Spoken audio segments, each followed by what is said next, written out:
So the first thing I wanted to start with, because I think it is a difficult thing to know someone going through this loss and not knowing what to say. And a lot of times you have the best intentions with what you're saying, but sometimes it's not the best thing to say. So part of this says kind of what not to say, and I'll go through that. The first one says, you're young, you can have others. And there is a little part that says, parents have to mourn this child before they can have another. One child does not replace another. Especially, I think, when you go through this loss and you have all these plans for your child. I know for me, I was already thinking about their graduation, that far in advance. I thought about how fun it's going to be a grandmother. So saying something like that can be very hurtful, even though it could come from a good place. You have an angel in heaven. He or she is in a better place. This happened for the best. Or saying something, better for this to happen now before you knew him or her. If you've ever been pregnant, I think you can testify to the fact that you definitely know that child while you're pregnant. Feeling them, knowing certain foods that make them move a lot. I know for my son, for some reason, when I ate pears, he'd move like crazy. So saying that she is in a better place is hard, because as a mother, especially, just from my own knowledge, you think that the best place for them to be is with you. You taking care of them, you doing all these things for them, and so saying something like that can be very hurtful. Personally, there's days where someone saying that to me though can feel really great, and I'm comfortable with that, and I'm happy that my son is in heaven. And then the next day it can completely destroy me. So I think if you don't really know how that person's going to react, that's a good one to stay away from. The next one says, don't be sad, don't cry.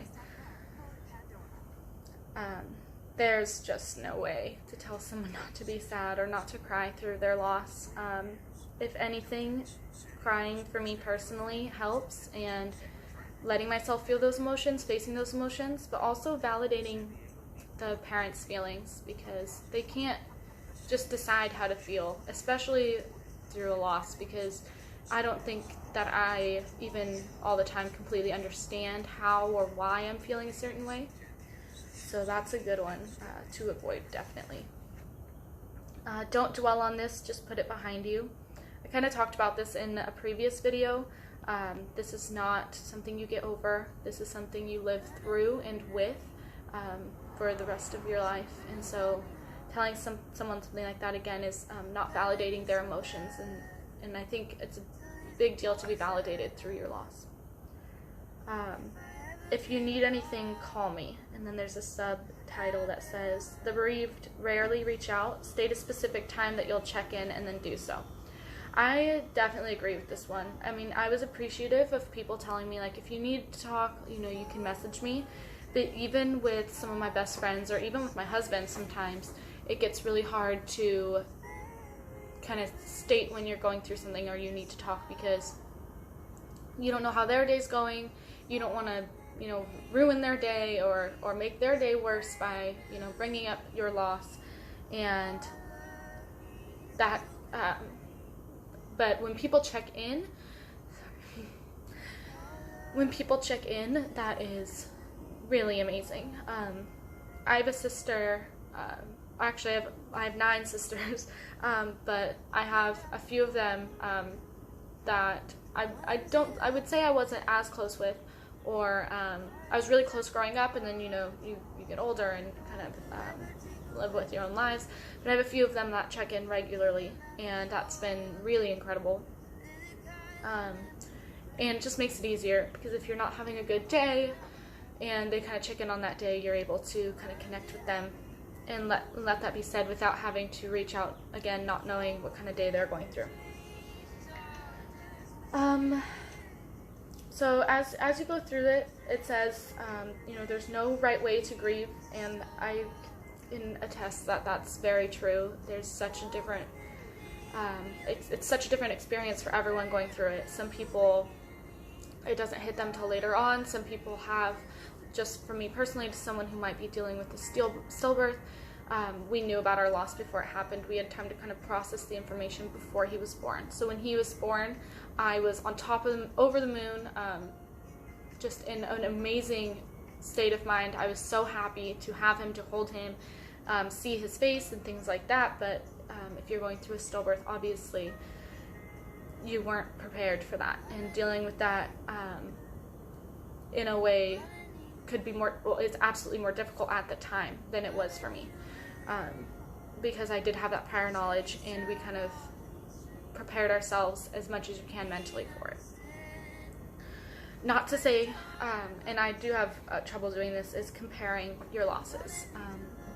Do your best not to compare your loss. Your loss is still a loss, and it is traumatic, and it is huge, and I have a tendency to kind of try to brush it off because mine wasn't like as bad as someone else's, but I definitely say do your best not to think like that. More things that you can do if you know someone going through loss is call the baby by name. I adore when people say his name. When we were in the hospital, they didn't come while I was pregnant. A lot of times the doctors would call baby Gideon baby. Oh, baby's moving, baby's growing, this is where we're at with baby. I think it was more because some people might not want to know the gender, so they kind of stick with that. But after he was born and we had the cuddle cot and we were in the hospital, every nurse that came in to check on us would see him. They were actually really amazing.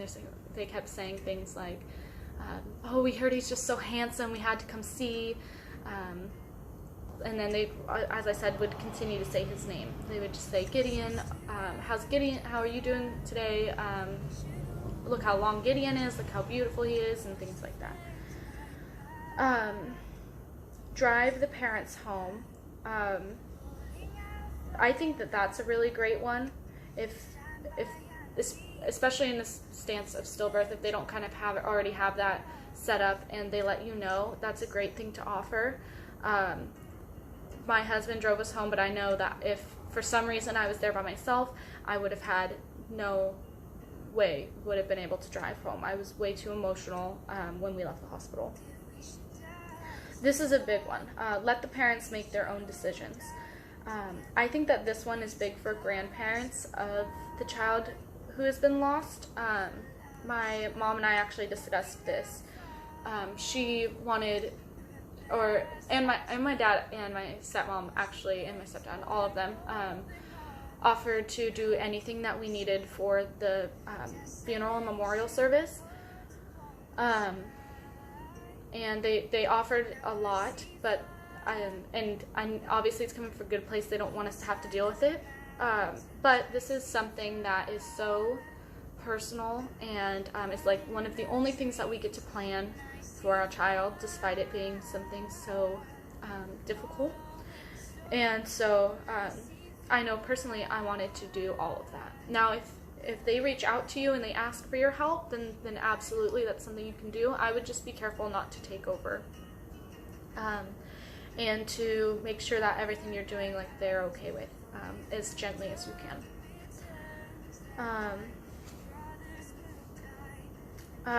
Oh, this is another one. So give mementos, memories, and remembrances to the family. So something I adored were the cards that we got, because it was a way to have to know that people were there for us and loved us and are hurting with us through our loss. However, I didn't have to put on a face and say a bunch of things back. I could just enjoy the card and understand that they're there for me and they love us and they are recognizing our son, because it gets hard when you have to face people constantly, or people try to call you.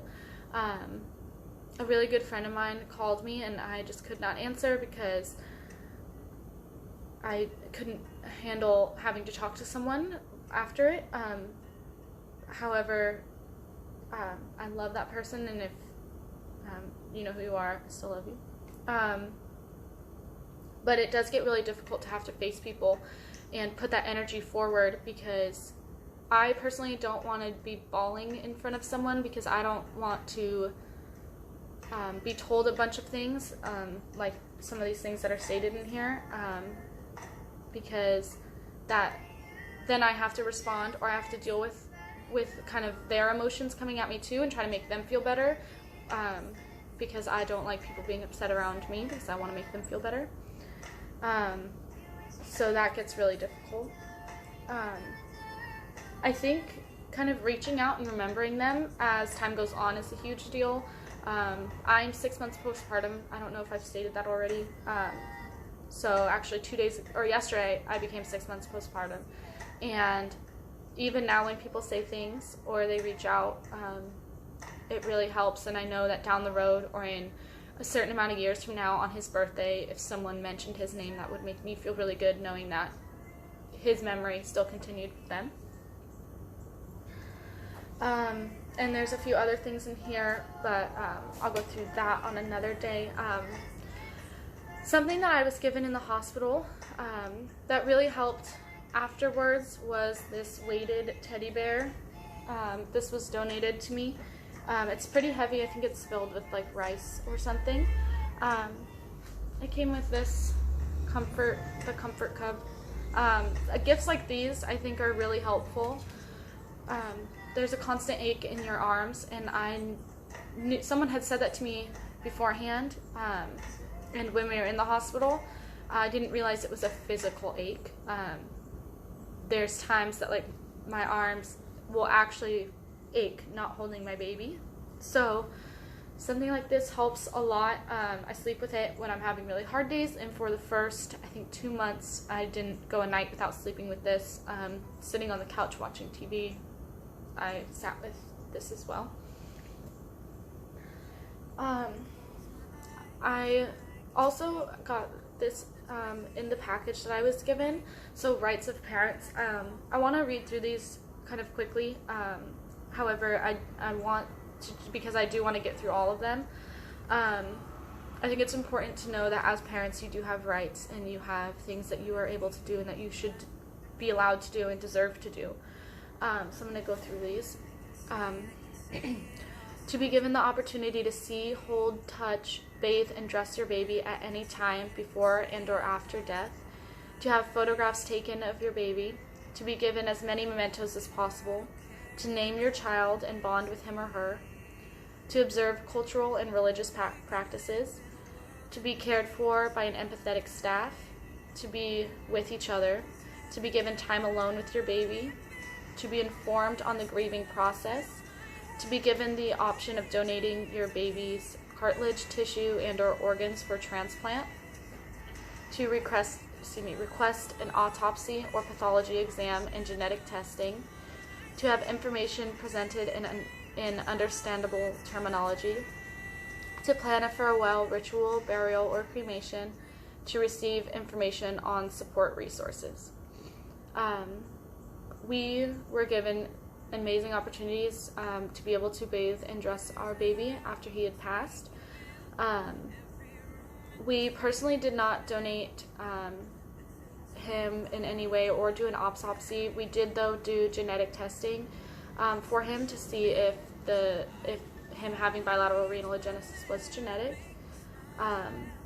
So I think that all of these are incredibly important to know, because when you go through that process, especially if you are shocked to find out what's going on, and it's not like our situation where we knew beforehand, I think it's important to know that you do deserve to do all these things and be with your child. Taking photographs is probably one of the best things that we did. Our hospital actually had a nurse who had photography experience and got amazing photos and videos of our son. This is one of them. It's my husband's favorite photo. And then it says rights of your baby: to be recognized, to be named, to be seen, touched, and held, to have to have his life ending acknowledged, or hers, and to be put to rest with dignity. I think all of these are incredibly important as well.